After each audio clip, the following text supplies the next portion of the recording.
أعوذ بالله السميع العليم من الشيطان اللعين الرجيم. بسم الله الرحمن الرحيم. الحمد لله رب العالمين، والصلاة والسلام على سيدنا وشفيعنا بالقاسم وآله الطيبين الطاهرين المعصومين، ولعنة الله على أعدائهم أجمعين من يومنا هذا إلى يوم الدين. أما بعد، فقد قال الله سبحانه تبارك وتعالى في كتابه المبين وهو أصدق الصادقين: إنما يريد الله ليذهب عنكم الرجس أهل البيت ويطهركم تطهيرا.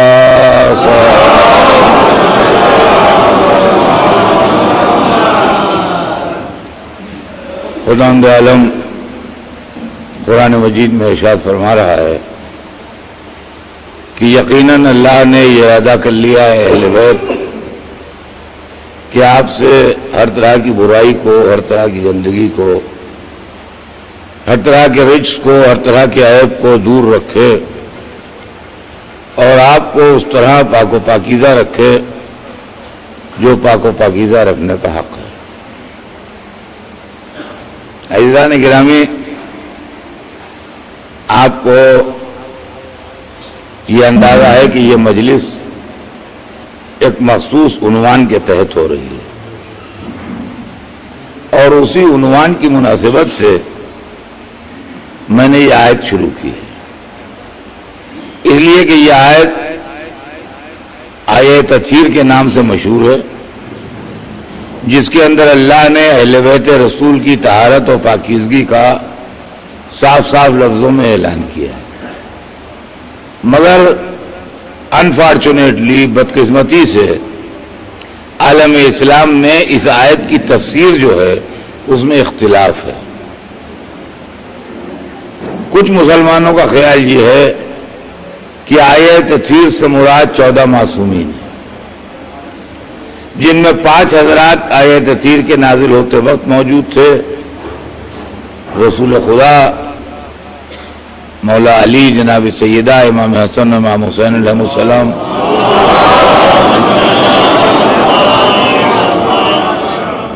اور بقیہ ائمہ معصومین جو بعد میں پیدا ہوئے، ان کی ذات اقدس کو بھی یہ آیت شامل ہے.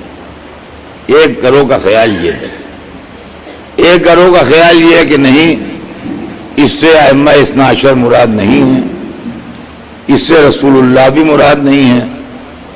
یہ آیت رسول اللہ کی بیویوں کے سلسلے میں نازل ہوئی اور ازواج رسول اس سے مراد ہیں. اب یہ کانٹروورسی ہے، اس کانٹروورسی میں مجھے اس وقت پڑھنا نہیں ہے، نہ وہ میرا مضمون ہے اس وقت. لیکن عالم اسلام میں 2 نظریے ہیں. خلاصہ کلام یہ ہے کہ صحیح کیا ہے، غلط کیا ہے، یہ تو ایک الگ بحث ہے، اس میں نہیں جانا ہے اس وقت. لیکن عالم اسلام میں 2 نظریے پائے جاتے ہیں. ایک نظریہ یہ ہے کہ آیت تطہیر سے مراد 12 امام 14 معصومین ہیں، اور ایک نظریہ یہ ہے کہ آیت تطہیر سے مراد رسول اللہ کی ازواج ہیں، بیویاں ہیں. لیکن ان دونوں فہرستوں میں رسول کا نام تو کامن نہیں ہے، یا مولا علی کا نام تو کامن نہیں ہے، یا امام حسن، امام حسین کا نام تو کامن نہیں ہے، مگر ایک نام دونوں فہرستوں میں کامن ہے، اور وہ ہے جناب سیدہ کا نام. صرف جناب سیدہ کا نام وہ ہے کہ وہ لوگ جو کہتے ہیں کہ ازواج رسول کے لیے یہ آیت ہے، وہ بھی جناب سیدہ کو شامل کرتے ہیں آیت تطہیر میں، اور وہ لوگ جو کہتے ہیں اہل بیت رسول کے لیے آیت ہے، وہ بھی جناب سیدہ کو شامل کرتے ہیں آیت تطہیر میں. تو معلوم ہوا کہ امت میں آیہ تطہیر کے سلسلے میں اختلاف ہے، لیکن ایک نام ایسا ہے پوری امت میں جس پر پوری امت اتفاق کرتی ہے، اور وہ ہے جناب فاطمہ زہرا کا نام، کہ مسلمان جس نظریے کا بھی ہو وہ اس کو ایکسپٹ کرتا ہے کہ آیہ تطہیر کا مصداق جناب سیدہ ہیں۔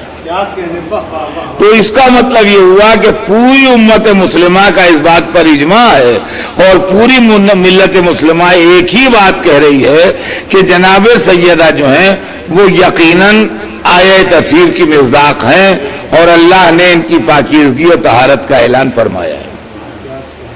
اب مسئلہ جو ہے وہ قابل غور یہ ہے کہ ایسی بیوی جس کے لیے پوری امت مسلمہ اس بات پر اتفاق کرتی ہو کہ اس سے غلطی نہیں ہو سکتی اور وہ صاحب آیہ تطہیر ہے، اگر وہ کسی کیس میں اپنا مقدمہ لے کے جائے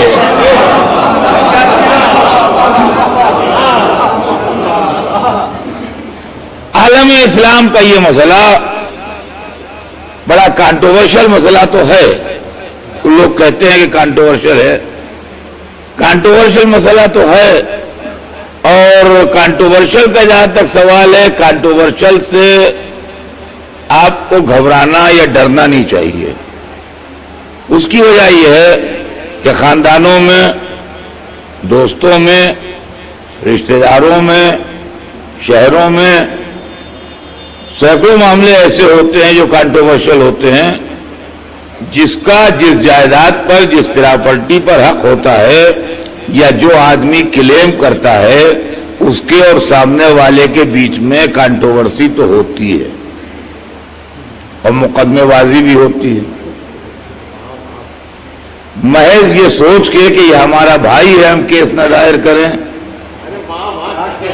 یا محض یہ سوچ کے کہ یہ رشتے میں ہمارا چچا لگتا ہے لہذا ہم جائیداد کو چھوڑ لیں، تو عالم اسلام میں یا دنیا میں، عالم اسلام کیوں کہوں، دنیا میں ہندو ہوں، مسلمان ہوں، سکھ ہوں، عیسائی ہوں، یہودی ہوں، کوئی ہوں، بہت جو بھی ہو، ساری دنیا میں کوئی اپنی پراپرٹی، اپنی جائیداد، اپنا حق چھوڑتا نہیں ہے اگر اس کے اوپر اس کو یہ احساس ہوتا ہے کہ غلط قبضہ کیا گیا ہے۔ تو غور طلب بات یہ ہے کہ 1400 برس سے جو لوگ کہتے ہیں اب یہ مسئلہ پرانا ہو گیا، اب اس کو چھیڑنے سے کیا فائدہ ہے، اب اس میں کیا ہے، مسلمانوں میں آپس میں اختلاف ہوتا ہے، جھگڑا ہوتا ہے، اتحاد کی بات کیجئے، اختلاف کی بات نہ کیجئے۔ سوال یہ پیدا ہوتا ہے کہ اتحاد کی بات کیجئے، اختلاف کی بات نہ کیجئے، آپ ہندوستان میں زور سے کہیے کہ کشمیر کے مسئلے کو جانے دیجئے، اتحاد کی بات کیجئے، پاکستان میں زور سے کہیے کشمیر کا مسئلہ چھوڑ دیجئے، اتحاد کی بات کیجئے، دیکھیے بوٹیاں نہ نچ جائیں تو میرا ذمہ ہے۔ یہ تو کوئی بات ہی نہ ہوئی کہ حق کے اہل بیت ہے تو اتحاد کی بات کیجئے، اور آپ کا حق ہے تو آپ کیس لڑیں گے ضرور، کورٹ جائیں گے ضرور۔ اور پھر دوسری بات عزیزان گرامی یہ ہے کہ یہ مسئلہ وہ ہے اور یہ مقدمہ وہ ہے کہ تاریخ کے ریکارڈ میں پوری فائل کیس کی بنی رکھی ہوئی ہے۔ جیسے عدالتوں میں کیس کی فائلیں ہوتی ہیں، پورے مقدمات ہوتے ہیں، ایک ایک کاغذ لگا ہوا، ایک ایک اپلیکیشن لگی ہوئی، ایک ایک چیز لگی ہوئی، پوری فائل بنی رکھی ہوتی ہے، ویسے تاریخ کے ریکارڈ روم میں پورے فدق کی کاغذ فائل بنی رکھی ہوئی ہے، اور 1400 برس سے علماء اسلام دیکھ رہے ہیں، آج تک سیدہ کی تائید نہیں کی مسلمانوں نے۔ جب تک یہ مسئلہ لوگوں کے درمیان اختلافی رہے گا ہم پڑھتے رہیں گے، جس دن ساری ملت مل کے کہہ دے گی فاطمہ حق پر تھی، ہم پڑھنا چھوڑ دیں گے۔ صلوات بھیجتے ہیں۔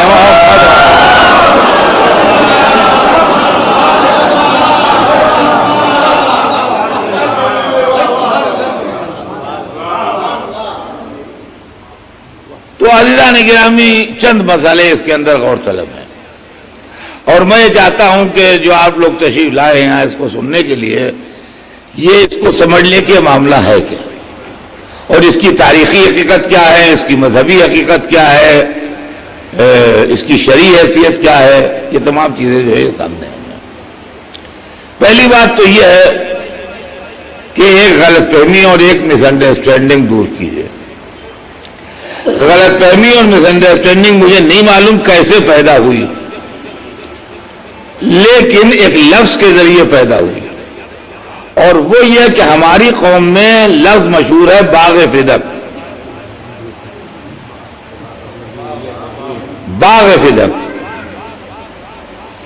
باغ فارسی کا لفظ ہے، پہلی بات تو یہ ہے، عربی لفظ نہیں ہے باغ۔ باغ فدق کا جو کانسٹرکشن ہے جملے کا اضافت کے ساتھ، یہ پرشین کانسٹرکشن ہے، عربی کانسٹرکشن جملے کا یہ نہیں ہے۔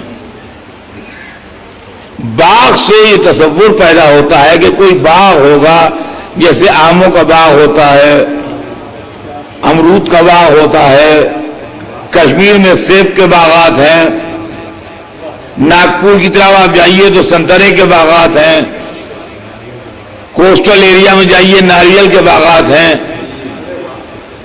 تو باغ جو ہے وہ کتنی بڑی جگہ میں ہوتا ہے۔ سوال یہ ابھی ملیح آباد چلے جائیے، جا کے دیکھ لیجیے، آموں کے باغ ہیں ایک سے ایک، تو باغ کتنی بڑی جگہ میں ہوتا ہے۔ 10 بیگھے میں ہوگا، 20 بیگھے میں ہوگا، 40 بیگھے میں ہوگا، 50 بیگھے میں ہوگا، 100 بیگھے میں ہوگا۔ لکھنؤ سے لے کے کانپور تک تو باغ نہیں لگا ہوا ہوگا۔ باغ کا سائز جو ہے وہ اتنا تو نہیں ہوگا کہ لکھنؤ سے لے کے کانپور تک باغ لگا ہوا چلا جائے۔ تو باغ سے ایک چھوٹی پراپرٹی سمجھ میں آتی ہے۔ تو ہلا ادھر ہے، دوا سلامات بھیجنے محمد۔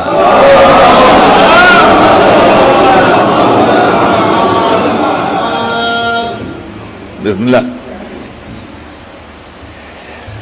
تو پہلی مس انڈرسٹینڈنگ جو دور ہونا چاہیے وہ یہ کہ باغ سے ایک چھوٹی پراپرٹی سمجھ میں آتی ہے۔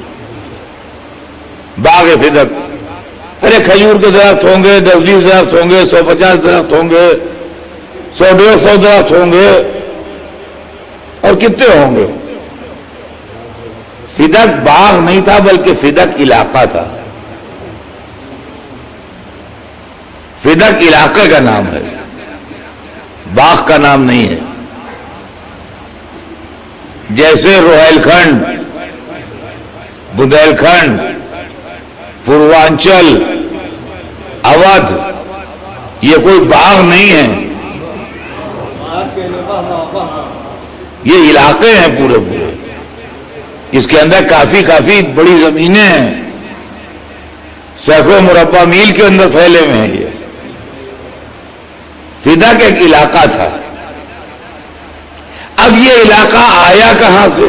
تو پہلا مسئلہ تو یہ ذہن میں رکھیے کہ باغ فدق کسی باغی کا لگایا وہ لفظ ہے، جو پراپرٹی کی ویلو کم کر رہا ہے۔ سمجھے آپ کہ ہم سے مان لیے چھینا گیا اتنا بڑا محل، ان کا نہیں، وہ تو ایک 10x10 کا روم تھا جو ان سے لے لیا گیا، اور تھی اتنی بڑی جائیداد جیسے امام باڑہ۔ سمجھے آپ؟ تو یہ ہے معاملہ۔ پہلا مسئلہ یہ ہے کہ باغ فدق نہیں ہے بلکہ فدق علاقہ تھا، باغ نہیں تھا، نمبر 1۔ نمبر 2 آئیے، یہ آیا کہاں سے؟ اس لیے کہ یہ بات میں اس بنیاد پہ پڑھ رہا ہوں کہ میں پڑھا کرتا ہوں مجلسوں میں، تو جو کوشچن مجھ سے ہوتے ہیں میں سمجھتا ہوں کہ یہ دماغوں میں لوگ کے اٹھتے ہیں، لہذا میں اس کو اپنی مجلسوں میں ایڈ کرتا جاتا ہوں۔ جب پڑھتا ہوں تو ان چیزوں کو کلیئر کرتا ہوں۔ یہ آیا کہاں سے؟ تو کہتے ہیں پراپرٹی اتنی بڑی کہاں سے آئی؟ تو اسلام میں یہ قاعدہ ہے کہ وہ پراپرٹی جو مسلمانوں کو میدان جنگ میں جہاد کے بعد کافروں سے حاصل ہو، اس کے اندر خمس نکلتا ہے، اور اس کا 5واں حصہ جو ہے وہ اللہ اور رسول و اہل بیت کا حق ہوتا ہے۔ یہ خمس ہوتا ہے، لیکن اس کے اوپر تلوار چلتی ہے، مقابلہ ہوتا ہے، جہاد ہوتا ہے، اس جہاد کے بعد جو چیز حاصل ہوتی ہے اس کو خمس کہتے ہیں، چاہے سامان ہو چاہے پیرا پلٹی ہو. زمینوں کا بھی خمس ہوتا ہے اور سامان کا جو موویبل سامان ہے جیسے کپڑے ہیں, زیور ہیں یا اور اس طرح کا سامان ہے, فرنیچر ہے, اس کا بھی خمس, کیش ہے اس کا بھی خمس ہوتا ہے اس کے. دوسری کیٹیگری وہ ہے کہ وہ پراپرٹی یا وہ سامان جو محض روب اسلام سے ہاتھ آئے, وہ پراپرٹی میں آہستہ آہستہ پڑھوں گا تاکہ لوگوں کے ذہن میں آتا جائے. وہ پراپرٹی اور وہ سامان جو محض روب اسلام سے ہاتھ میں آئے اور اس کو حاصل کرنے میں کسی مسلمان کے خون کا یا پسینے کا ایک قطرہ بھی زمین پر نہ گرا ہو. دیکھیے پسینے کا بھی لفظ ہے, خون کا یا پسینے کا, پسینہ الگ چیز ہے, خون الگ چیز ہے. اس کے حاصل کرنے میں کسی مسلمان کے خون کا یا پسینے کا ایک قطرہ بھی زمین پر نہ گرا ہو اور محض دبدبہ اسلام سے وہ شے ہاتھ آئے, اس کو اصطلاح شرع میں فے کہتے ہیں. فے, فے یہ زبر فے, فے اور بڑی یہ سے لکھا جاتا ہے فے, اس پر زبر بنتا ہے, اس کو فے کہتے ہیں. فے کے لیے احکام اسلامی یہ ہے کہ الفے خاصتاً لرسول اللہ, فے جو ہے یہ خاص رسول اللہ کا حق ہے, رسول اللہ کی ملکیت. وہ پراپرٹی, وہ جائیداد, وہ چیز جو محض روب اسلام سے ہاتھ آئے اور اس کے اندر حاصل کرنے میں کسی مسلمان کے خون یا پسینے کا ایک قطرہ زمین پر نہ گرا ہو, اس کو فے کہتے ہیں. فدق کا علاقہ جو تھا اس کی ہسٹری یہ ہے, غور سے سنیے گا, کہ جب خیبر میں یہودیوں کو شکست ہو گئی, خیبر بھی علاقے کا نام ہے, قلعے کا نام نہیں ہے, یہ میں واضح کر دوں. عام طور سے لوگ سمجھتے ہیں قلعے کا نام خیبر ہے, قلعے کا نام خیبر نہیں ہے, علاقے کا نام خیبر ہے. اس علاقے میں قلعہ تھا, قلعے کا اصلی نام قموس ہے, قلعے کا نام قموس ہے. علاقہ تھا اس کا نام خیبر تھا. جیسے آگرے میں قلعہ ہے تو قلعے کا نام آگرہ نہیں ہے, یہ دلی میں قلعہ ہے تو قلعے کا نام دلی نہیں ہے. دلی کا قلعہ کہلاتا ہے, آگرہ کا قلعہ کہلاتا ہے, لیکن قلعے کا نام دلی یا آگرہ نہیں ہے. تو اسی طریقے سے خیبر جو ہے وہ قلعے کا نام نہیں ہے, قلعے کا نام قموس تھا. قموس قلعہ جو تھا وہ خیبر کے علاقے میں تھا, اور خیبر کا علاقہ جو تھا یہودیوں کے قبضے میں تھا. یہاں یہودیوں کی پراپرٹی تھی اور یہودیوں کی جائیداد تھی. جب خیبر فتح ہوا تو خیبر سے ملا ہوا علاقہ تھا فدق کا. یہودی خیبر سے ہٹ کے فدق میں چلے گئے اور وہاں جا کے اسلام کے خلاف کانسپریسی کرنے لگے. جب فدق کے اندر جا کے انہوں نے اسلام کے خلاف کانسپریسی کی تو رسول اللہ نے مولا علی کو ان کے پاس بھیجا. مولا علی تنہا رسول کے نمائندے بن کے فدق کے علاقے میں گئے اور رسول اللہ نے مولا علی کو پوری طرح اتھرائز کر کے بھیجا کہ یا علی تم جاؤ اور ان کو جا کے منع کرو اور ان سے کہو کہ اپنی ایکٹیویٹیز بند کریں اور ہمارے خلاف کانسپریسی نہ کیا کریں, ورنہ ہم ان کو پنش کریں گے, ان کو سزا دیں گے. تم جا کے ان کو سمجھاؤ, اگر تمہارے جانے کے بعد بھی نہیں باز آتے ہیں تو آگے سوچیں گے. چنانچہ فاتح خیبر اس علاقے میں گئے, مگر مولا علی کو تلوار کھینچنے کی نوبت نہیں آئی. محض دبدبہ شیر خدا سے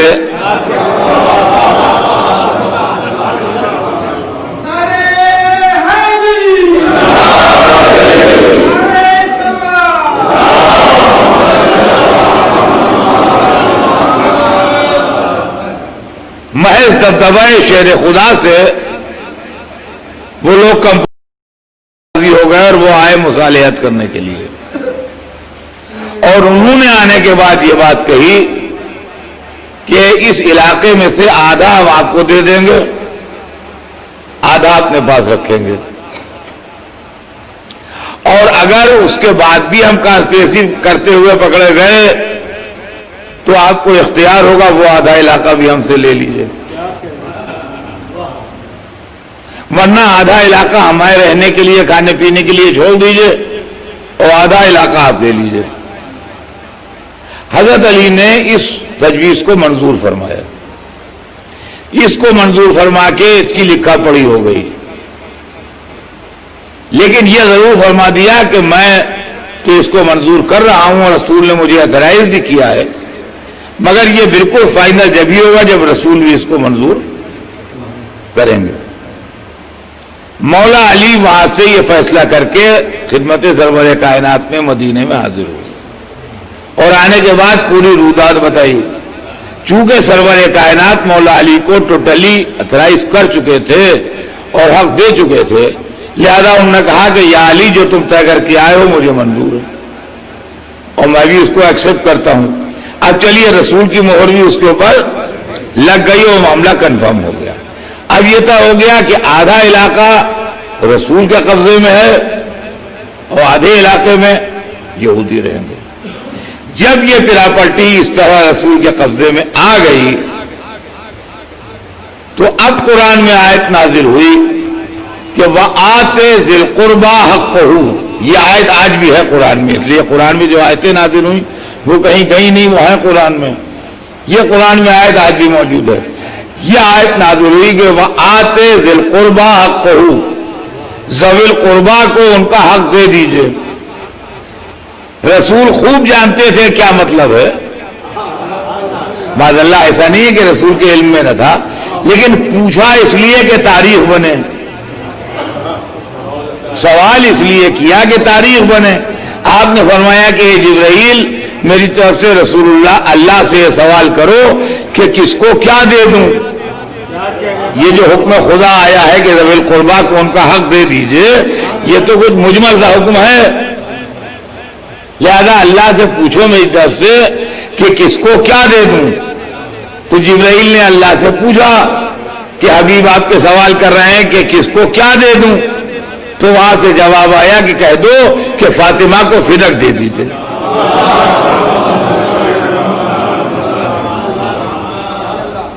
چنانچہ جناب سرور کائنات نے جناب سیدہ کو بلا کے فدک عنایت فرما دیا۔ اس طریقے سے یہ فدک جناب سیدہ کے قبضے میں آیا۔ یہ فدک سن 7 ہجری کے آخر میں جناب سیدہ کے قبضے میں آیا ہے، اس کو ذہن میں رکھیے گا۔ یہ فدک سن 7 ہجری کے آخر میں جناب سیدہ کے قبضے میں آیا ہے۔ 8 ہجری پوری، 9 ہجری پوری، 10 ہجری پوری، 3 برس اس پراپرٹی کے اوپر، 3 برس اور چند مہینے جناب سیدہ کا قبضہ رہا۔ یہ بہت بڑی پراپرٹی تھی، بہت انکم والی پراپرٹی تھی، لیکن سیدہ کا نہ رہنا بدلا، نہ کھانا بدلا، نہ مکان بدلا، نہ لائف سٹائل بدلا۔ اس کا مطلب یہ ہے کہ فدک سے انہوں نے کوئی پیسہ اپنی ذات پر خرچ نہیں کیا، جو کچھ آتا تھا وہ غریب مسلمانوں پر خرچ ہوتا تھا۔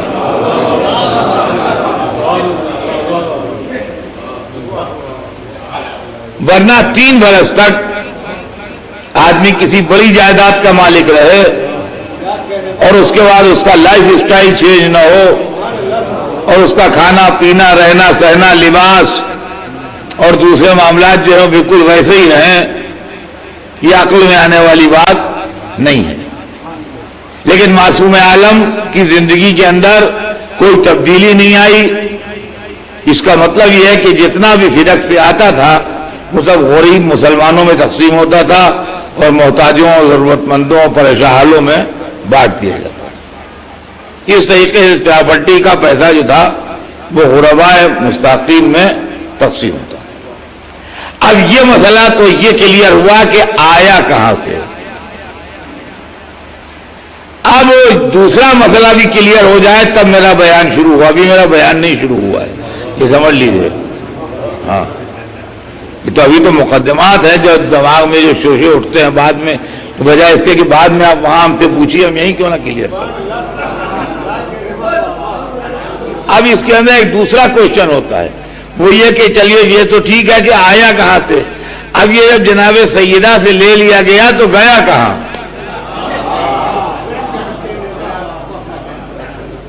جب یہ جناب سیدہ سے لے لیا گیا تو پھر یہ پراپرٹی گئی کہاں؟ جب اس کو جناب سیدہ سے لیا گیا تو یہ پہلے دور خلافت میں خلیفہ کے قبضے میں رہا, اس کے مالک خلیفہ رہے.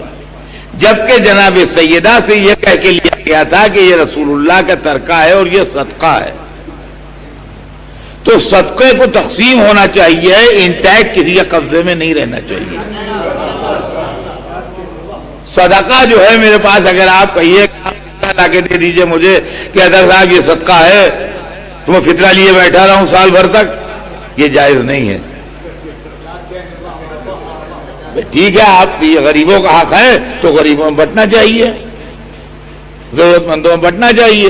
تو اگر غریبوں کا حق تھا تو لیکن پہلے خلیفہ کے دور میں انٹیکٹ ان کے پاس رہا, دوسرے خلیفہ کے دور میں انٹیکٹ ان کے قبضے میں رہا, تیسرے خلیفہ کے دور میں ان کو ٹرانسفر ہوا. انہوں نے اپنے داماد مروان کو دے دیا, وہی مروان جس کا خون رسول اللہ نے حدر کیا تھا اس کے باپ کا.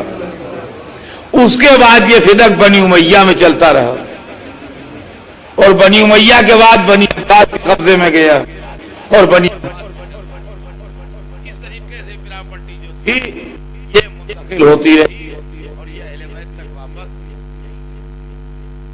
اب اس کے اندر ایک آخری سوال ہے کہ جب مولا علی خلیفہ ہوئے تو انہوں نے اس پراپرٹی پر قبضہ کیوں نہیں کیا؟ یہ سوال آج کا نہیں ہے, یہ سوال اماموں کے زمانے میں بھی پیدا ہوا. چنانچہ مناقب ابن شہراشوب میں لکھا ہے کہ چھٹے امام سے یہ سوال کیا گیا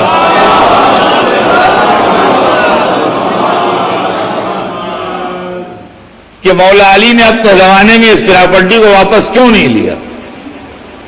تو چھٹے امام نے فوراً پلٹ کے سائل سے دوسرا سوال کیا, کہا یہ بتاؤ کہ رسول اللہ کی ذاتی ملکیت تھا وہ گھر جس کے اندر وہ مکے میں رہتے تھے, ان کے باپ سے ان کو وراثت میں ملا تھا. جب وہ ہجرت کر کے مدینے چلے گئے تو ابو لہب نے اس کو بیچ لیا. جب رسول اللہ پلٹ کے مکے آئے, مکہ فتح کیا, تو اس گھر پر قبضہ کیوں نہیں کیا؟ اب تو سائل حیران رہ گیا, کہا یا ابن رسول اللہ یہ تو مجھے نہیں معلوم اور میں اس کا جواب نہیں دے سکتا. فرمایا ہم محمد والے محمد کا مزاج یہ ہے کہ جو شے ہم سے ظلمن چھینی جاتی ہے اس پر دوبارہ قبضہ نہیں کرتے, تاکہ ظالم کے عذاب میں اضافہ ہوتا رہے.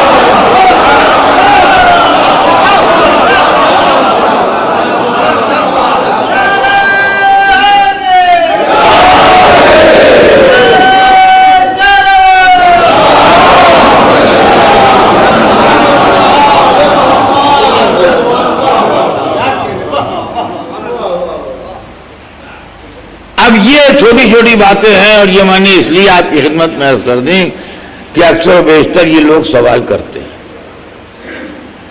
تو میں تقریر تو پوری کر جاؤں لیکن دماغوں میں یہ سوال چھپتے رہیں, لہذا بہتر ہے کہ ان سوالوں کا جواب ہو جائے.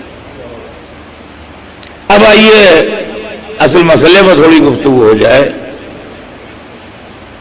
اور اصل مسئلے پر گفتگو کرنے سے پہلے یہ بات میں آپ سے عرض کر دوں کہ اگر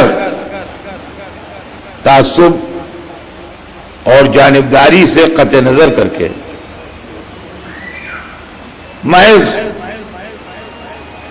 ایک نیوٹرل مسلمان کی حیثیت سے ہم اس مسئلے کو دیکھیں تو کوئی وجہ نہیں ہے کہ حق و باطل ہماری سمجھ میں نہ آ جائے. اس کی وجہ یہ ہے عزیزان گرامی کہ عالم اسلام میں جو واقعات بھی ہوئے یا آج بھی جو معاملات رونما ہوتے ہیں اس کو بڑی ہوشیاری کے ساتھ دوسرے لوگوں کی طرف ڈائیورٹ کر دیا جاتا ہے۔ ایک زمانے میں تاریخ میں یہ لکھا جاتا رہا اور اب بھی کہا جاتا ہے کہ بنی امیہ کی حرکتیں ہیں، بنی امیہ نے ایسا کیا، یہ بنی عباس کے زمانے میں ہوا اور بنی عباس کے زمانے میں ایسا ہوا۔ اسلام جب ملوکیت میں تبدیل ہو گیا تو یہ سب ملوکیت کے کھیل ہیں، اس کا ریئل اسلام سے کوئی تعلق نہیں ہے، بادشاہتوں نے ایسا کیا۔ پھر جب زمانہ اور آگے بڑھ گیا، جس زمانے میں ہم آپ رہتے ہیں، تو اب یہ مسئلہ ہوا، اس کے اندر انگریزوں کی سازش تھی۔ تقریباً 250-300 برس پرانے واقعات جہاں چل رہے ہیں، جب سے ان کا اتنا عروج ہوا اور سب ہوا اور ایشیا میں ان کا انفلوئنس بڑھا، تو انہوں نے کہا کہ یہ سب انگریزوں کی وجہ سے ہو رہا ہے، یہ انگریز ڈیوائڈ اینڈ رول کی پالیسی پر عمل کرتے ہیں، اور مسلمان تو سب شیر و شکر تھے، یہ انگریز آ کے لڑا کے چلے گئے اور یہ انگریزوں نے یہ کام کیا، جتنا بھی کوڑا، مطلب یہ کہ ایک ڈسٹ بن ہمیشہ رہا۔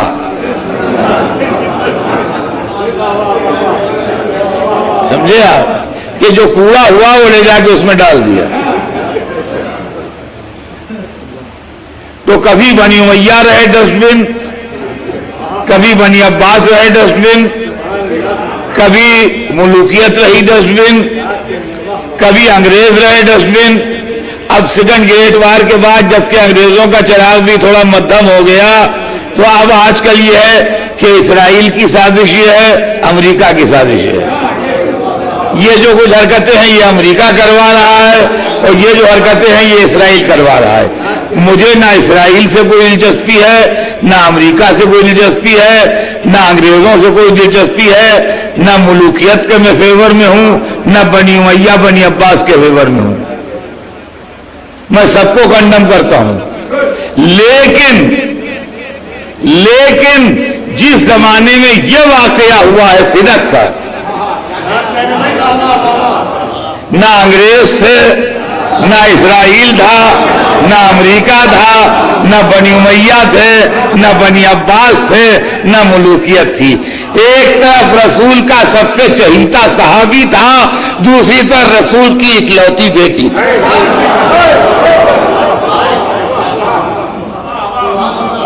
اب آپ فیصلہ کر لیجئے کدھر جائے۔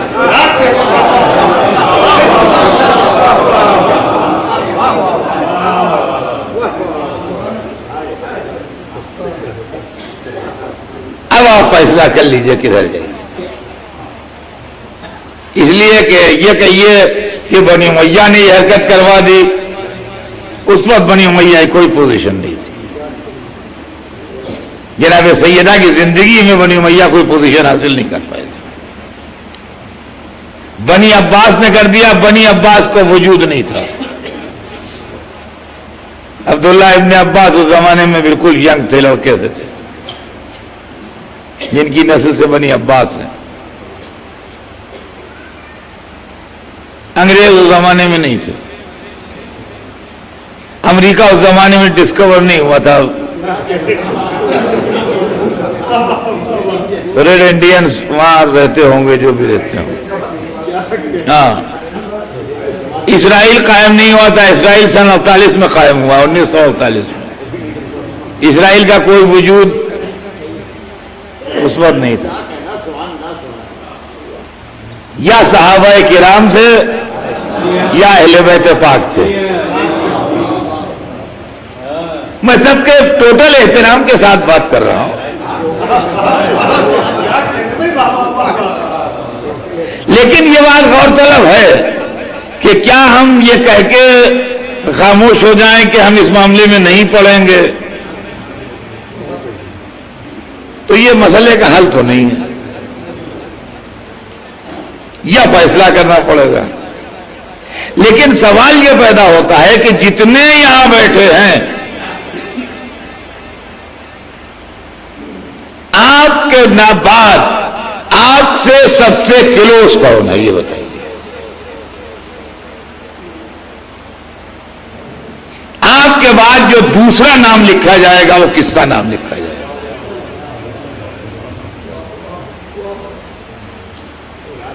آپ کی اولاد کا نام لکھا جائے گا یا آپ کے کزن کا نام لکھا جائے گا یا آپ کے ماموں چچا خالہ پھوپھی کا نام لکھا جائے گا یا آپ کے دوستوں کا نام لکھا جائے گا؟ آپ سے متعلق جو لوگ ہیں جو پہلا نام لکھا جائے گا آپ کے نام کے بعد وہ کون سا نام ہوگا یہ فیصلہ کیجیے۔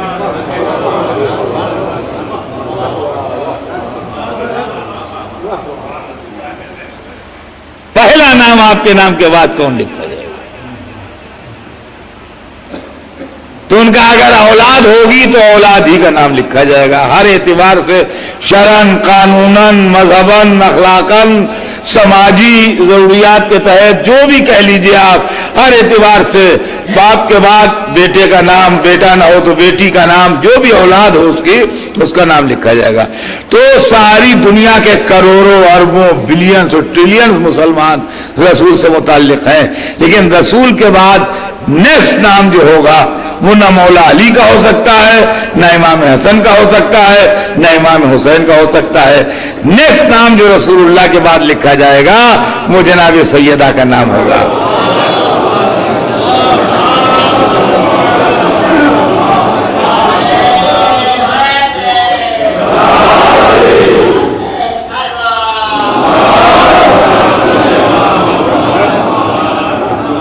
اس لیے کہ یہ بات آپ اچھی طرح جانتے ہیں، داماد بھی پیارا ہوتا ہے مگر بیٹی کی وجہ سے،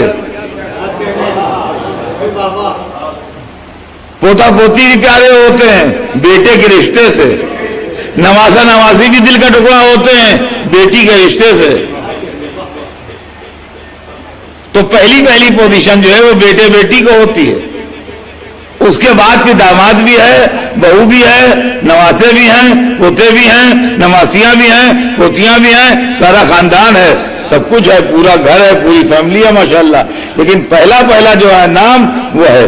تو رسول اللہ کے بعد جو پہلا نام ہے وہ جناب سیدہ کا ہے، اور جناب سیدہ ایک جائیداد کا دعویٰ کرتی ہیں، ان سے ان کے دوست گواہ طلب کرتے ہیں۔ اس کے اوپر ملت اسلام یہ کہتی ہے کہ اس پر اعتراض نہ کیجئے، یہ تو بزرگ دین کی دیداری کی دلیل ہے کہ انہوں نے گواہ طلب کیے۔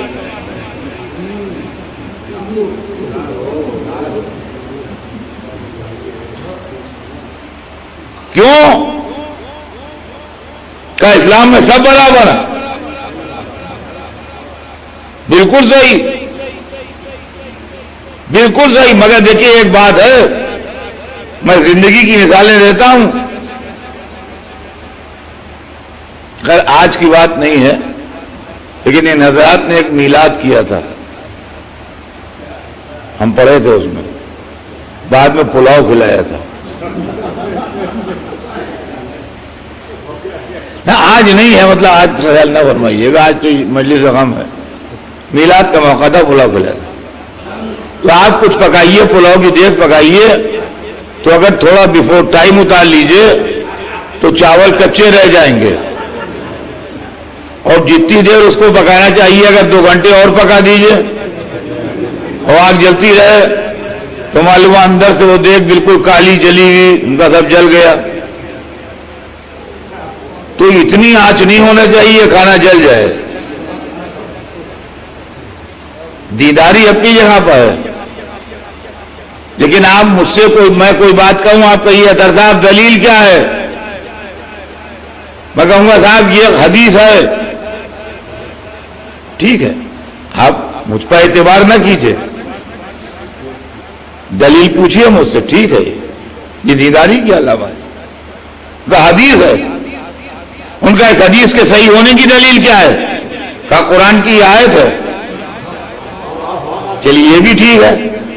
اب جب میں نے قرآن کی آیت پڑھ دی، کہیں گے قرآن کے صحیح ہونے کی دلیل کیا ہے؟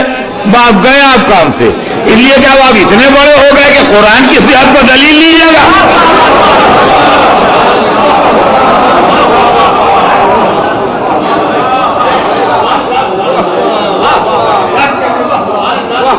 تو اصل مسئلہ جو ہے دیکھیے جناب سیدہ والا مسئلہ جس کو ہم لوگ کہتے ہیں 1400 برس سے اس کے پیچھے پڑے ہوئے ہیں، 1400 برس سے اس کے پیچھے پڑے، 1400 برس سے اس کے پیچھے نہیں پڑے ہوئے ہیں.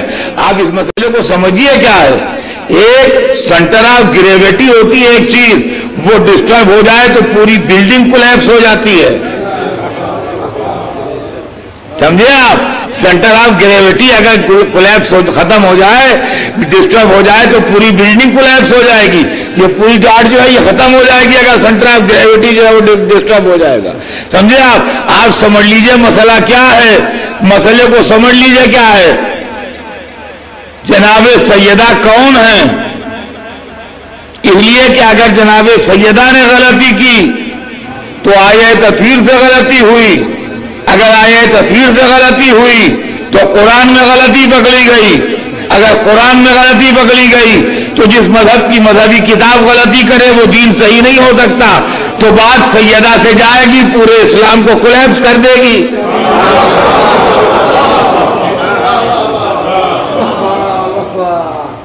سمجھے آپ؟ لہذا یہ مسئلہ جو اتنے آسانی سے حل ہونے والا نہیں ہے. اب ایک طرف رسول کے دوست ہیں، ایک طرف رسول کی بیٹی، جس کا چاہے ساتھ دیجیے. ان کا جناب غلطی تو سب سے ہو سکتی ہے، غلطی سب سے ہو سکتی ہے، بے شک ہو سکتی ہے، لیکن آیت تطہیر جن کے لیے ہو ان سے نہیں ہو سکتی ہے.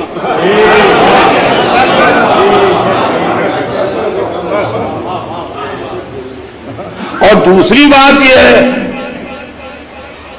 کہ سیدہ رسول کی بیٹی ہیں. جو بزرگ گواہ طلب کر رہے ہیں وہ رسول کے دوست ہیں. دوستوں کو بھی فیض پہنچا رسول سے، عزیزوں کو بھی فیض پہنچا رسول سے.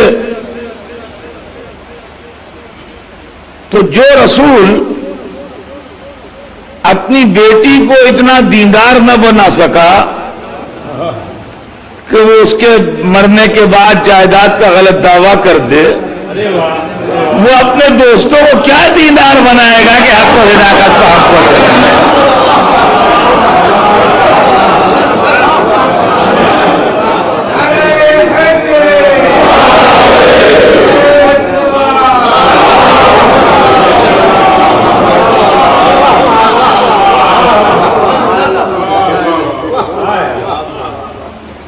اب آئیے، تاریخ یہ بتاتی ہے کہ جب حق اہلی چھینا جا چکا اور اقتدار پر اوروں کا قبضہ ہو گیا تو جناب سیدہ کی طرف سے فدق کے علاقے میں ایک مینیجر رہتا تھا جس کو اس زبان میں عامل کہتے ہیں. عربی زبان میں اس کو عامل کہتے ہیں.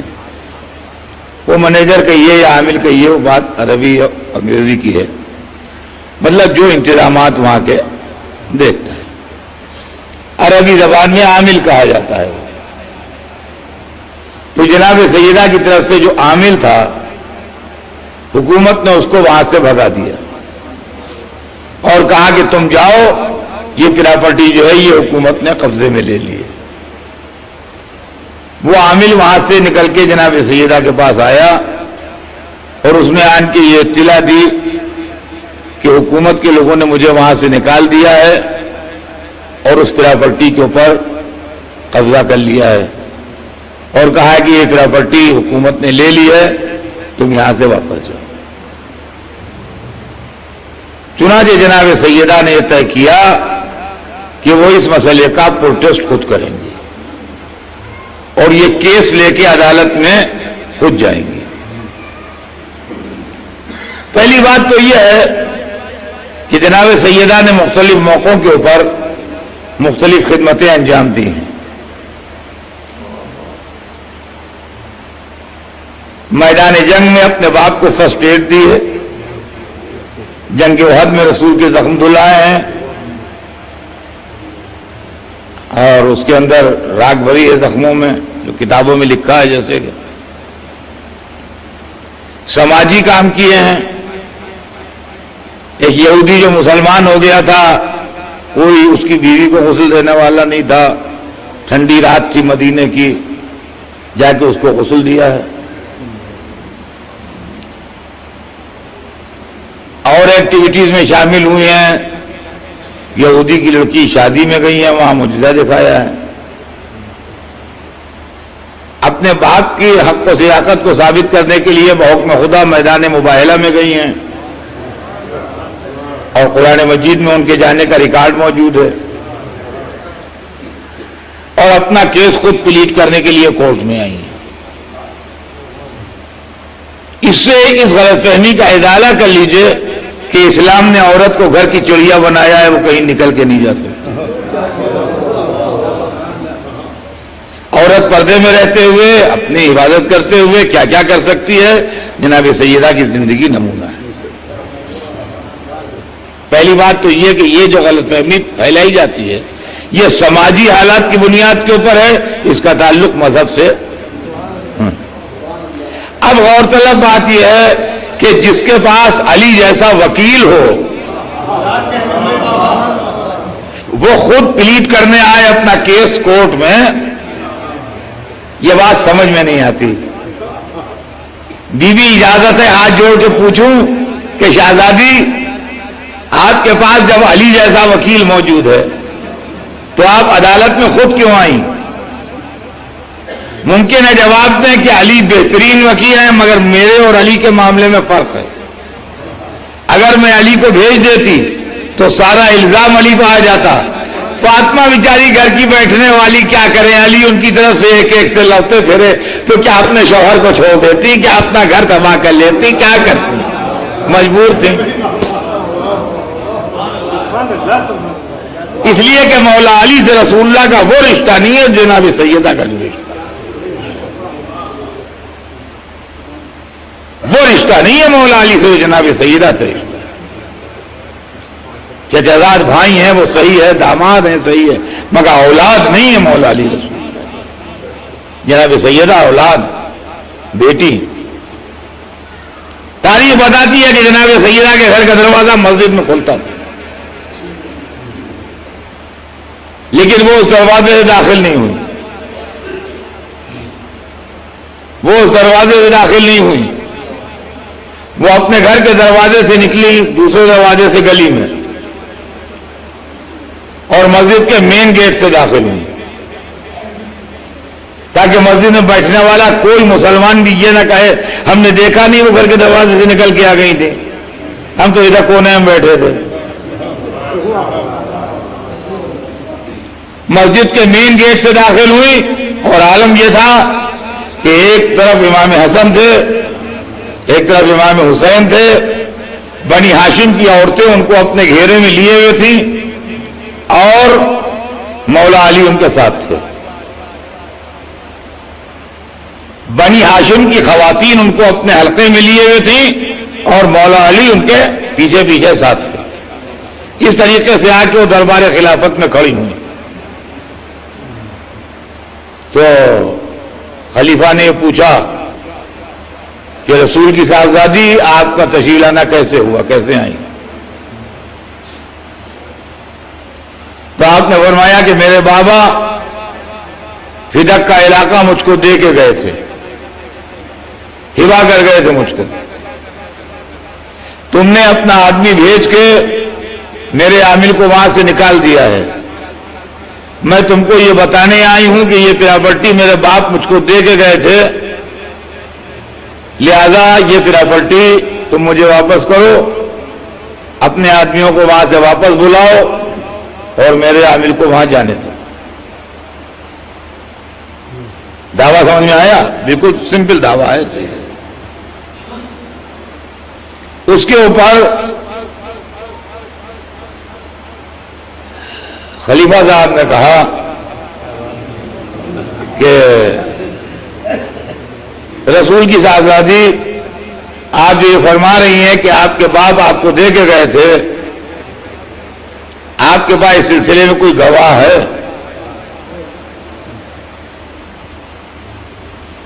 اس سلسلے میں کوئی گواہ ہے آپ کے پاس کہ آپ کو دے کے گئے تھے؟ میں ہاتھ جوڑ کے عرض کروں گا بی بی پلٹ آئی ہے، اس لیے کہ آپ سے گواہ مانگنا آئے تفسیر پر عدم اعتماد ہے. آپ سے گواہ مانگنا آئے تفسیر پر عدم اعتماد ہے. مسئلہ ہمارے دماغ میں کلیئر ہو گیا، اب آپ تشریف لے آئیے. ممکن ہے جواب میں ٹھہر جاؤ، میں بات کو آخر تک پہنچانے جاتی ہوں. فرمایا ہاں گواہ ہیں. کہا پیش کیجئے. سب سے پہلے حضرت علی نے گواہی دی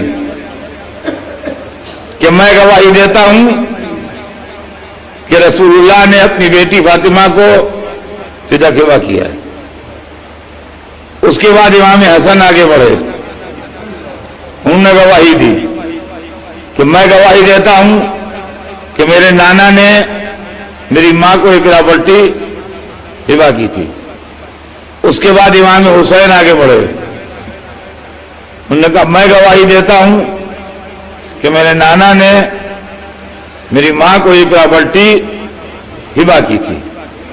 اس کے بعد رسول اللہ کے گھر کی پرانی کنیز ام ایمن آگے بڑھی اور ام ایمن نے آن کے کہا کہ میں گواہی دیتی ہوں کہ میرے آقا نے شہزادی کو یہ پراپرٹی دی تھی. یہ 4 گواہ گزرے. اس کے بعد جناب سیدہ نے اور کوئی گواہ پیش نہیں کیا. دربار نے گواہوں پر جرا کی، کہا کہ ہم کیس خارج کرتے ہیں. اس لیے کیس خارج کرتے ہیں کہ مقدمے میں گواہ پورے نہیں ہیں. ہم علی کی گواہی کو ایکسپٹ نہیں کریں گے، اس لیے کہ جو میاں کو ملا وہ بیوی کو ملا، جو بیوی کو ملا وہ میاں کو ملا. لہذا ہم یہ گواہی قبول نہیں کرتے. ہم حسن حسین کی گواہی بھی ایکسپٹ نہیں کریں گے. اس کے 2 وجہ ہیں. ایک وجہ تو یہ ہے کہ یہ دونوں ابھی بچے ہیں، اس لیے ہم ان کی گواہی نہیں مانیں گے. دوسری بات یہ ہے کہ جو ماں کو ملا وہ اولاد کو ملا، جو اولاد کو ملا وہ ماں باپ کو ملا. لہذا ہم ان کی گواہی نہیں مانیں گے. ہم ام ایمن کی گواہی مانتے ہیں، لیکن یہ ایک عورت ہیں. 3 عورتیں یا ایک عورت اور ایک مرد اور ہو گواہی میں تب بات بنتی ہے. لیکن چونکہ انہوں نے اور گواہیاں نہیں پیش کی ہیں، لہذا ہم یہ کیس خارج کرتے ہیں. اب میں پوچھوں گا کہ بی بی یا تو خالی معصوموں کو گواہی میں پیش کرتی، اور اگر ام ایمن کو بھی پیش کیا تھا تو ام فضل کو بھی پیش کر دیتی، اسما کو بھی پیش کر دیتی، فضا کو بھی پیش کر دیتی، سلمان و ابو ذر کو بھی پیش کر دیتی. یہ آپ نے گواہ کون سے پیش کیے؟ عزیزان گرامی توجہ چاہتا ہوں، سیاست فاطمی سمجھیے.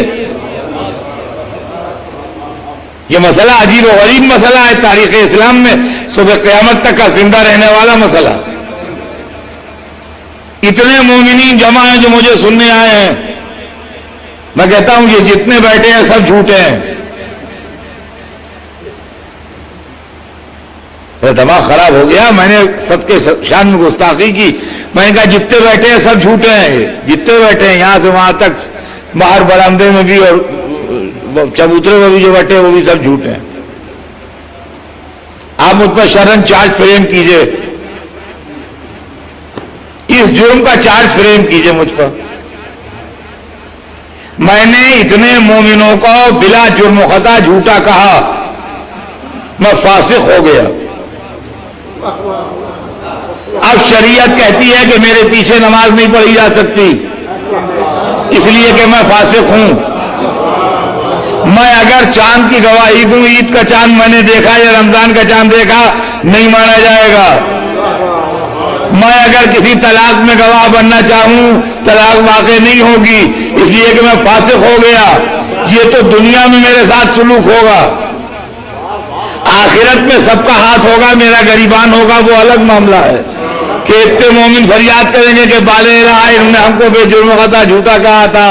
لہذا ہمارا انصاف دلا ان سے. لیکن اگر نماز پڑھنے کے لیے مسجد میں جانا چاہوں تو آپ پڑھاؤں گا تو نہیں, لیکن پڑھنے سے نہیں روک سکتے, اس لیے کہ میں فاسق ہوا ہوں, کافر نہیں ہوا ہوں.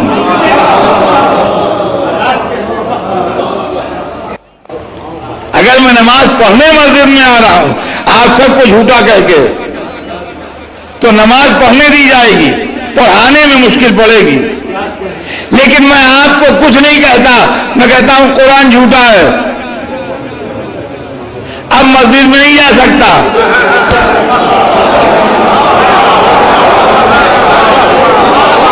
اب مسجد میں نہیں جا سکتا. اگر جاؤں تو مسجد دھوئیے, پاک کیجئے, اس لیے کہ قرآن کو جھوٹا کہا. فاطمہ زہرا سلمان و ابوذر کو نہیں لائیں, ان کو لائیں جو ایک دفعہ خدا کی گواہی میں آئے, ایک دفعہ رسول خدا کی گواہی میں آئے.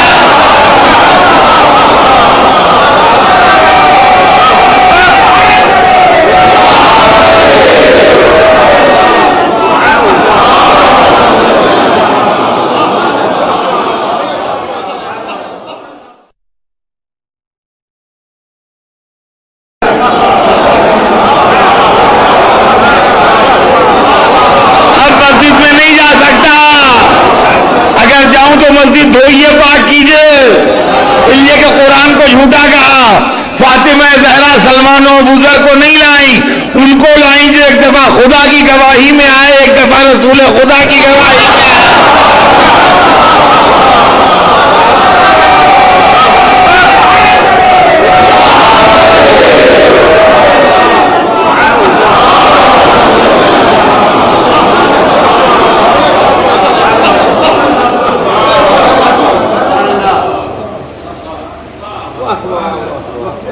یہ لوگ ایک دفعہ خدا کی گواہی میں آ چکے ہیں, ایک دفعہ رسول خدا کی گواہی میں آ چکے ہیں.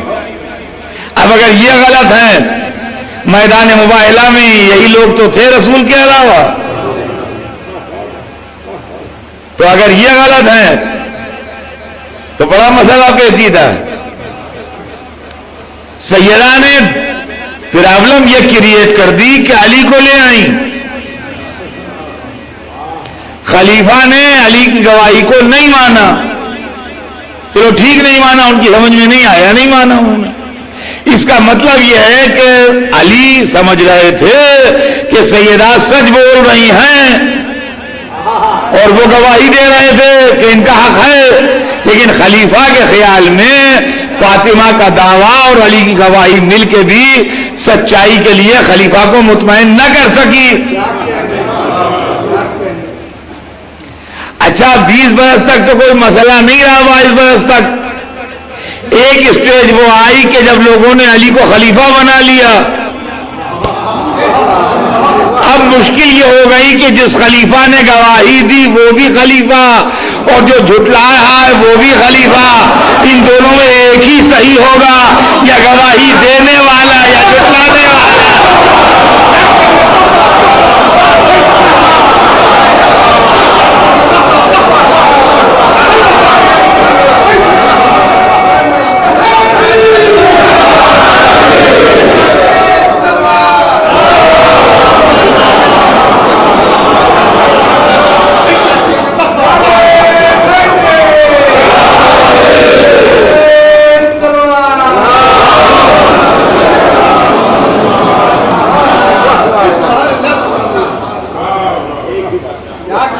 دونوں بزرگ خلفائے راشدین میں, راشد اس کو کہتے ہیں جو ہدایت یافتہ ہو, بھٹکا ہوا نہ ہو.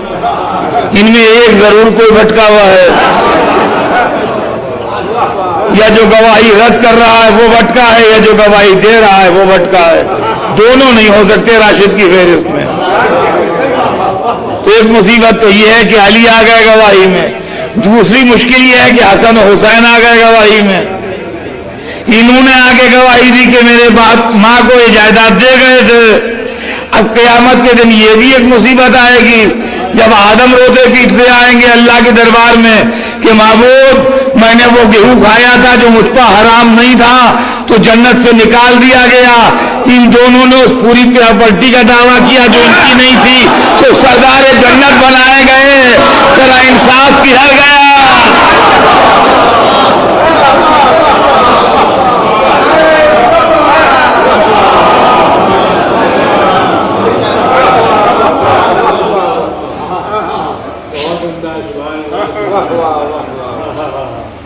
یہ تو تین معصوم تھے، مولا علی، امام حسن، امام حسین.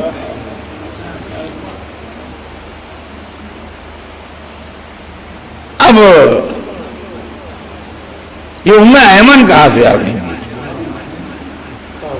ام ایمن کی جوتیاں ہمارے سر پر، وہ رسول اللہ کی کنیز تھی، وہ ان کے والد کی کنیز تھی.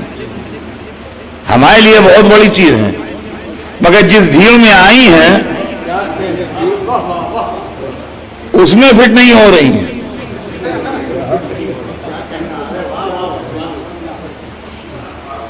جس بھیڑ میں آئی ہیں مولا علی، امام حسن، امام حسین، جناب سیدہ، ان بھی ام ایمن. اور اگر ام ایمن ہے تو فضہ کیوں نہیں؟ ام فضل کیوں نہیں؟ اسماء بنت امیس کیوں نہیں؟ سبھی ہوں، یہ اکیلی ام ایمن کیوں؟ جیسے ہی یہ دعویٰ خارج ہوا ویسے ہی جناب سیدہ نے دوسرا دعویٰ کیا. یہ بھی سمجھ لیجیے ایک کیس نہیں ہے، یہ دو کیس ہیں. کاچا فدق نہیں دے دے تو میرے باپ کی جائیداد میں میرا حصہ لو.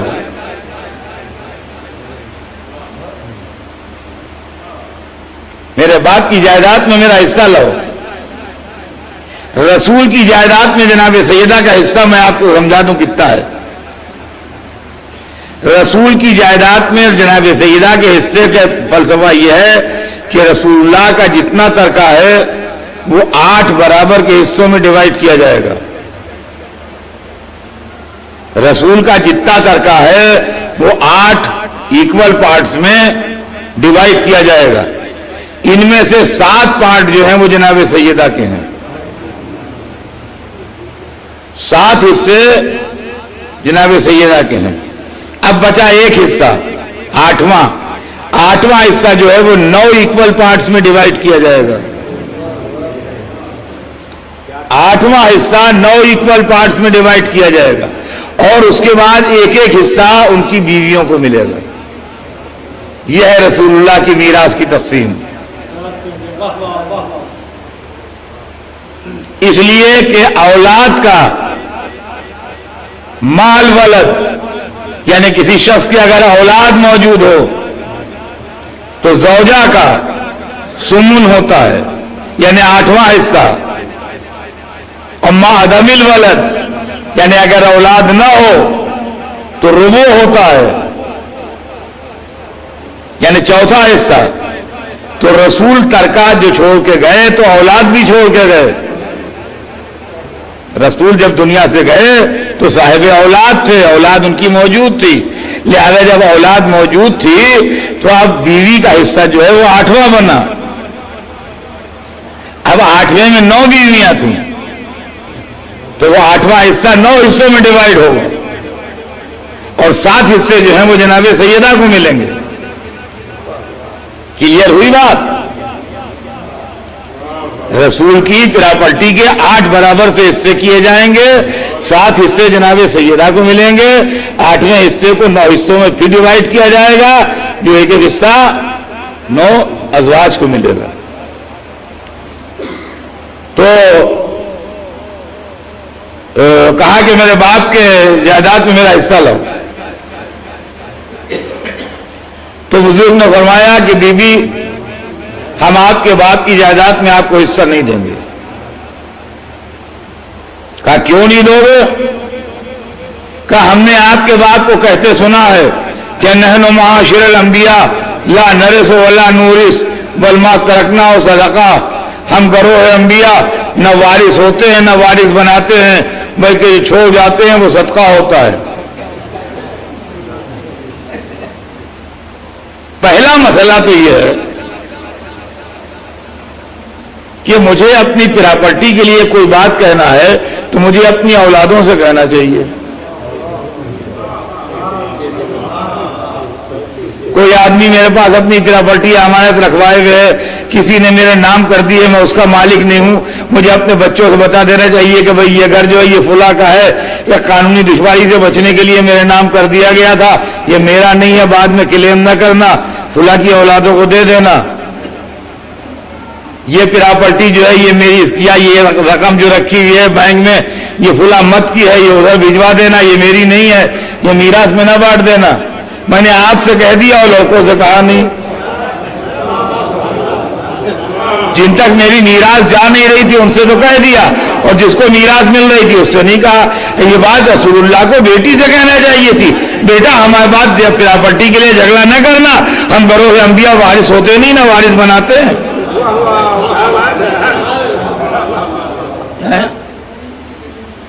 جیسے ہی انہوں نے یہ فرمایا کہ ہم آپ کو وراثت نہیں دے سکتے اس لیے کہ ہم نے آپ کے باپ کو یہ کہتے سنا ہے کہ ہم گروہ انبیاء نہ وارث ہوتے ہیں نہ وارث بناتے ہیں, ویسی بیوی نے کہا کہ سبحان اللہ, کتنے جلدی تم نے میرے باپ کا اتہام باندھا.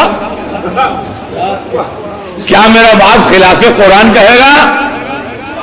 اور قرآن میں خدا نے کہا ہے ورثہ سلیمان داؤد, سلیمان داؤد کے وارث ہوئے, سلیمان بھی نبی اور داؤد بھی نبی. کیسے سلیمان داؤد کے وارث ہوئے؟ اور قرآن میں جناب زکریا کی دعا نظم کی گئی ہے کہ یرثنی و یرث من آل یعقوب, اللہ مجھے بیٹا دے جو میرا وارث ہو اور آل یعقوب کا وارث ہو. فرمایا زکریا بھی نبی, یحییٰ بھی نبی, کیسے نبی نبی کا وارث ہوا؟ کیا میرا باپ خلاف قرآن کہے گا؟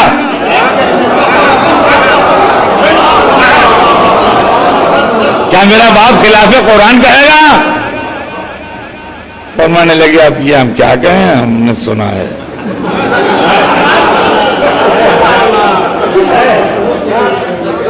اب سمجھ میں آیا کہ کیوں گئی تھی ام ایمن. اب سنیے اس کا جواب جو میں آپ کے دماغ میں کریت پیدا کرتا رہا کہ ام ایمن کہاں آ گئی.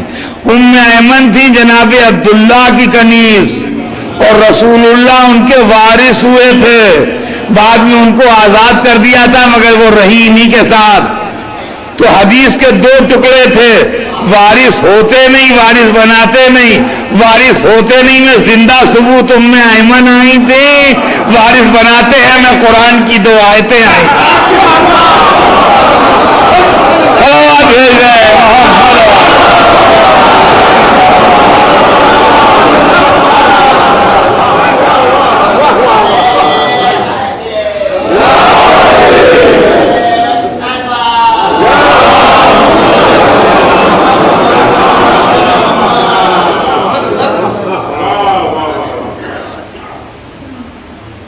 ہم گروہ انبیاء نہ وارث ہوتے ہیں نہ وارث بناتے ہیں, بلکہ یہ چھوڑ جاتے ہیں وہ صدقہ ہوتا ہے. اور اس کو انصاف پسند مسلمانوں نے اس پر بڑے کمنٹ کیے ہیں. شمس العلماء ڈاکٹر نذیر احمد LLD سر سید گروپ کے ایک آدمی تھے, امہات الامہ, انہوں نے کتاب لکھی ہے, بڑی مشہور کتاب ہے. اس کے اندر وہ لکھتے ہیں صاحب کہ میرے خیال میں خلیفہ صاحب سے غلطی ہوئی. عجب بات لکھی ہے, کہیں گے ان کو دے دینا چاہیے تھا. جو بی بی صاحب مانگ رہی تھی, پرانی زبان ہے آج سے 150 برس پہلے کی, جو بی بی صاحب مانگ رہی تھی ان کو دے دینا چاہیے تھا. اس میں انہوں نے لکھا ہے کہ غایت ما فی الباب, یعنی انتہا کی بات یہ ہے کہ اگر وہ حدیث صحیح بھی ہوتی تو الزام بیوی پہ جاتا کہ سیدانیوں کے صدقہ کھا رہی ہیں. آپ کو کیا پریشانی تھی؟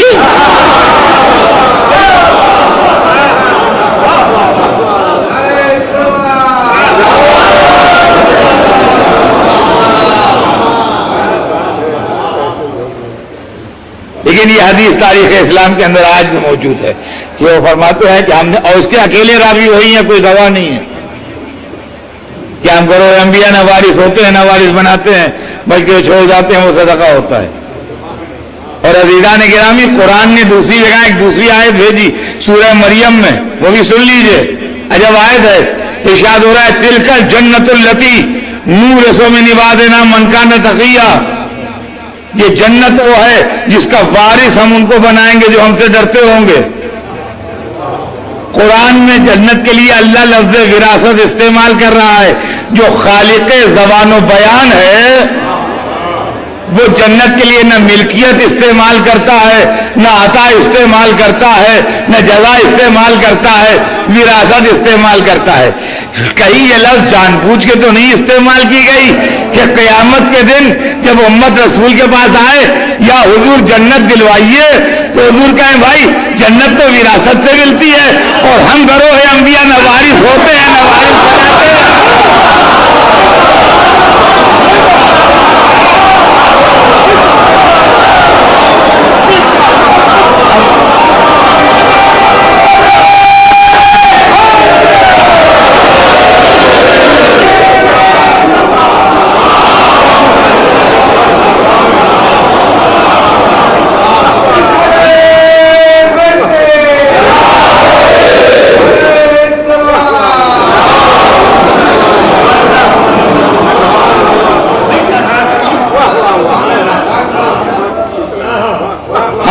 انبیاء نوارث ہوتے ہیں، نوارث بناتے ہیں.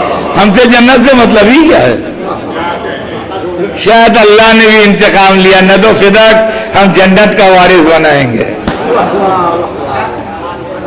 عزیزان گرامی یہ پورا مقدمہ اسی طرح سے پوری فائل تاریخ کے ریکارڈ روم میں موجود ہے. جس کا دل چاہے پڑھے اور جس کا دل چاہے دیکھے. رہ گیا یہ کہ ہمارے اوپر لوگ یہ الزام لگاتے ہیں کہ آپ صحابہ کرام کا اعتبار نہیں کرتے، لیکن ہم صحابہ کرام پر یہ الزام لگاتے ہیں کہ وہ آل رسول کا اعتبار نہیں کرتے.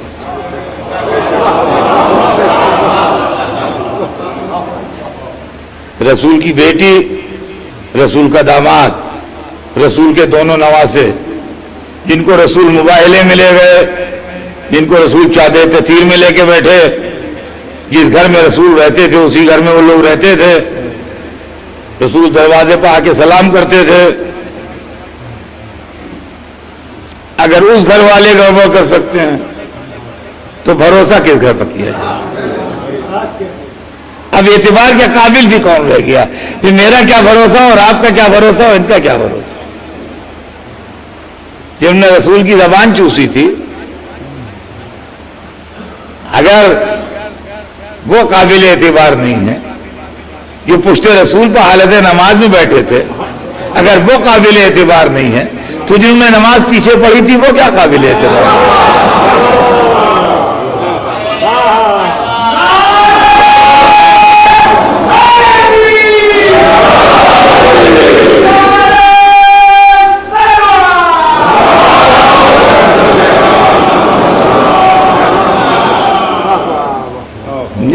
تو یہ مسئلہ ہے اور کوئی مسئلہ نہیں ہے.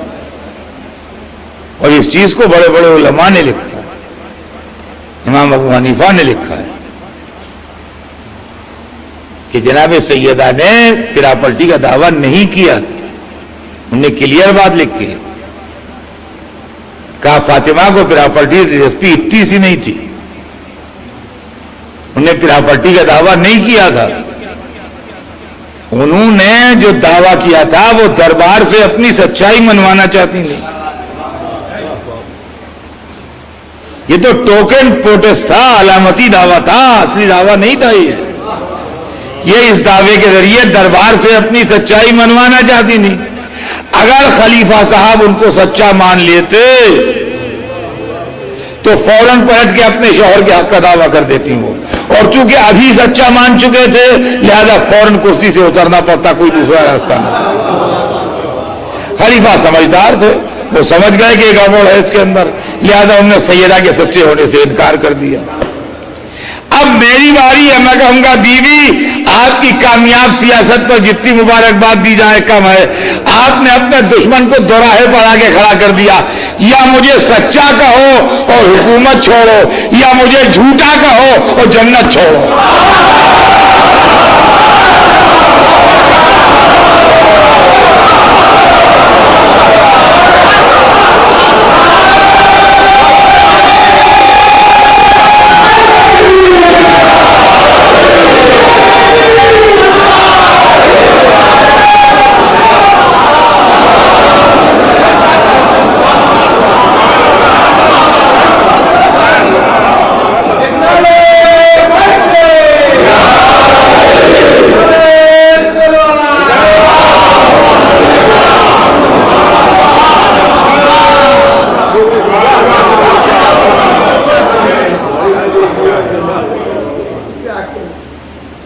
عزیزان گرامی، اسی لیے میں یہ بات لکھنؤ میں عرصے سے مجھے پڑھنے کا اتفاق کم ہوتا ہے، پھر بھی پڑھی ہوگی کبھی، لیکن باہر بھی پڑھی ہے کہ دیکھیے ہمارے مذہبی خزانے میں ہر واقعہ بے مثال ہے. جیسے ہر چیز اینٹیک پیس ہے، لاجواب ہے، ہر ہیرا بہترین ہے، ہر نگینہ لاجواب ہے، مگر بعضی چیزیں ایسی ہوتی ہیں جو اس خزانے کی عزت ہوتی ہیں خود. ویسے آپ کے مذہبی خزانے میں 3 واقعے ایسے ہیں کہ جان پر کھیل جائیے مگر ان کو ضائع نہ ہونے دیجیے گا. ایک کا نام ہے غدیر، ایک کا نام ہے فدق، ایک کا نام ہے کربلا. غدیر جو ہے وہ آپ کا ٹرننگ پوائنٹ ہے. اگر غدیر نہیں ہے تو آپ کے الگ سے وجود کا کوئی جواز نہیں ہے. فدق جو ہے وہ دودھ کا دودھ اور پانی کا پانی ہے. اگر آدمی تعصب کی عینک اتار کے دیکھے تو حق و صداقت سب سمجھ میں آ جاتی ہے کہ رسول اللہ کی بیٹی اور رسول کے خاندان والوں کے ساتھ کیا سلوک کیا گیا، سلوک کیا، ہم ان پر کیسے اعتبار کریں. اور کربلا جو ہے وہ دوپہر کا چمکتا ہوا سورج ہے، گرمیوں کے دن، جہاں نہ آسمان پر ذرا سی گرد ہو، نہ ذرا سا بادل ہو، نہ ذرا سا غبار ہو، نہ ذرا سا کوہرا ہو. 12 بجے دن کے سامنے میدان میں سورج چمک رہا ہے اور آپ ہمیں کاغذ دیں کہ پڑھ لیجئے اطہر صاحب. انہوں نے کہا روشنی کم ہے. تو روشنی کم نہیں ہے، آنکھیں خراب، روشنی کم نہیں. تو عزیزان گرامی یہ مسئلہ ہے. آج تک عالم اسلام اس مسئلے میں خاموش ہے، اور بڑے بڑے علماء نے لکھا ہے کہ بہتر یہ ہے کہ ہم اس مسئلے میں خاموش رہیں اور اس مسئلے کو ایسے مسئلوں میں قرار دیں جن کو وہ قرار ہی نہیں ہے. اس لیے کہ اگر ہم یہ کہیں کہ بی بی صاحب نے غلطی کی تو یہ کیسے کہہ دیں، اور اگر ہم یہ کہیں خلیفہ صاحب نے غلطی کی تو یہ کیسے کہہ دیں. اب بہرحال یہ تو ہر ایک کی اپنی فکر ہے، لیکن ہم نے جب مسئلے کو سوچا اور ہم نے جب مسئلے کو غور کیا تو ہم اس نتیجے پہنچے کہ جب اختلاف کی بات آ جائے تو ہم رسول کے خاندان والوں کا ساتھ دیں گے، رسول کے دوستوں کا ساتھ نہیں دیں گے. اس لیے ہم نے رسول اللہ کے خاندان والوں کا ساتھ دیا. اور عزیزان گرامی، اس کے بعد جناب سیدہ کے ساتھ کیا سلوک ہوا، یہ تو واقعہ جائیداد کا ہے، لیکن اس کے بعد حکومت یہ سمجھ گئی کہ جب تک فاطمہ زندہ رہیں گی تب تک ہمارے مشن کے لیے خطرہ رہیں گی. اب 2 روایتیں ہیں. 75 دن کی روایت بھی ہے جس کے حساب سے 13ویں جمادی الاول کی تاریخ پہنچتی ہے، اور 90 دن کی روایت بھی ہے 92 دن کی جس کے حساب سے 30ویں جمادی الثانی پہنچتی ہے. بہرحال یہ تو ایک تحقیق کا کام ہے، علماء کا وہ ایک الگ موضوع ہے. لیکن 75 یا 90 دن کے اندر، یعنی رسول کے 6 مہینے کے اندر اندر رسول کی بیٹی دنیا سے رخصت ہو گئی. اور عزیزان گرامی یہ بھی بڑا دردناک پہلو ہے. تاریخ اس سے انکار نہیں کر سکتی، ڈینائی نہیں کر سکتی تاریخ، کہ لوگ آگ اور لکڑیاں لے کے فاطمہ زہرا کے دروازے پر آئے. خلیفہ کا غلام جس کا نام قنفذ تھا دروازے پر آیا، انہوں نے آن کے علی کو آواز دی، کہا کہ تمہیں رسول اللہ کے خلیفہ نے بلایا ہے. علی نے کہا تمہارے آقا نے کتنے جلدی رسول پر اتہام باندھا. وہ پلٹ گیا کہ بعد ایک صاحب آگ اور لکڑیاں لیے ہوئے آئے، کہا دروازہ کھولو نہیں تو ہم گھر کو جلا دیں گے. کیا دنیا عالم اسلام کی بات کرتی ہے، کیا دنیا غیرت اسلام کی بات کرتی ہے. ہمارے سامنے یہ باتیں جو ہیں یہ کھلونے ہیں، یہ کاغذ کے پھول ہیں. مدینہ بھرا ہوا تھا، رسول اللہ کی بیٹی کے گھر پر آگ جمع ہو رہی تھی اور مسلمان چپ تھے. غیرت اسلام کیا اور حمیت عرب کیا. میں اکثر و بیشتر پڑھتا ہوں مجلسوں میں کہ اگر کردار آل رسول نہ ہوتا تو اسلام شریف آدمیوں کے ماننے قابل دین نہ تھا. شریف آدمیوں کے ماننے کے قابل دین نہ تھے جو اپنے رسول کی بیٹی کے پہلو پر دروازہ گرا دے، جو 6 مہینے کے پیاسے بچے کو تیر مار دے، جو اپنے رسول کی نواسیوں کو اسیر کر کے شہروں شہروں پھرائے.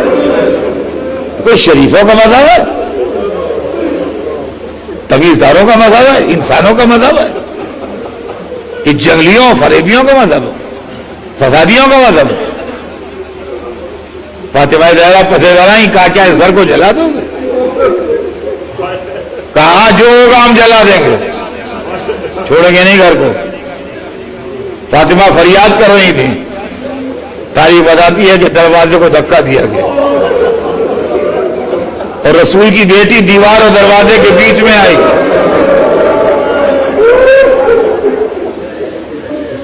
جس کی وجہ سے پہلو مبارک شکستہ ہوا، پسلیاں شکستہ ہوئیں، جناب محسن کی شہادت ہوئی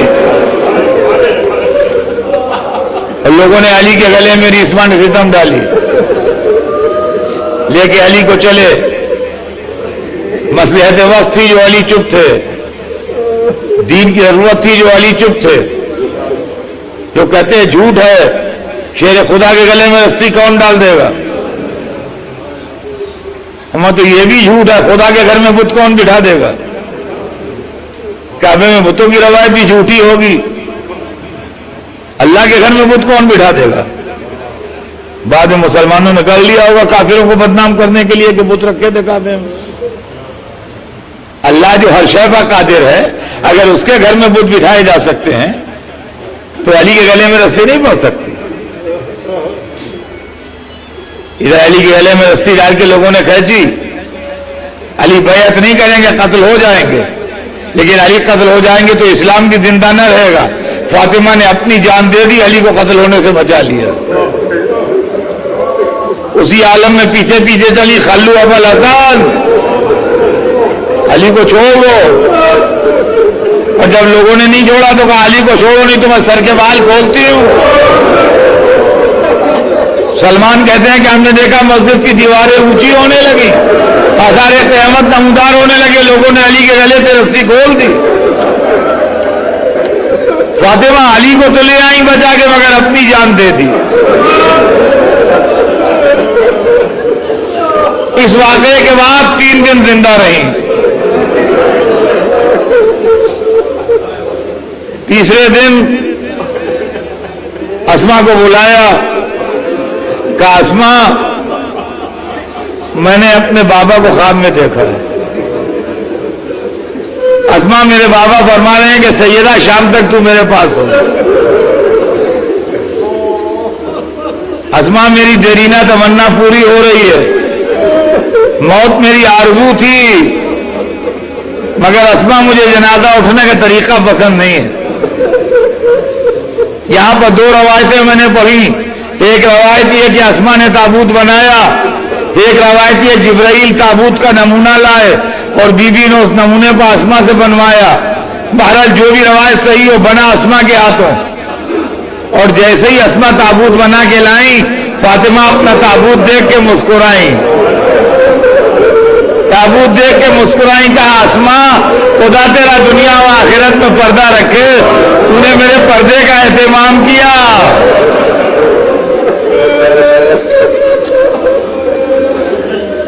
تو نے میرے پردے کا اہتمام کیا. یہ آخری مسکراہٹ تھی اور پہلی مسکراہٹ تھی جو رسول کے بعد آئی. ہاں سمجھ لیجئے، جب ماں ایسی ہو کہ تابوت دیکھ کے مسکرائے، باپ ایسا ہو کہ سر پر ضربت کھا کے کہے میں کامیاب ہو گیا، تو ایسی نسل پیدا ہوتی ہے کہ کوئی موت کو شہد سے زیادہ میٹھا کہتا ہے، کوئی گلے پر تیر کھا کے مسکرا دیتا ہے. عزیزان گرامی، مولا علی سے وصیتیں کی.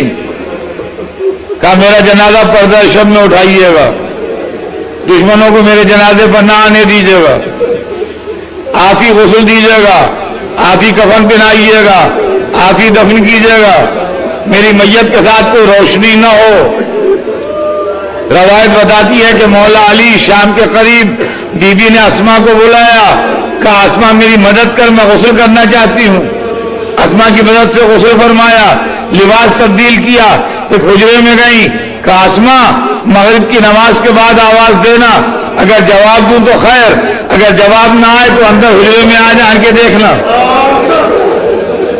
اسما کہتی ہے مغرب کی نماز کے بعد میں حجرے کے دروازے پر گئی، آواز دی فاطمہ، جواب نہیں آیا، آواز دی ام الحسنین، جواب نہیں آیا، آواز دی بنت رسول، جواب نہیں آیا۔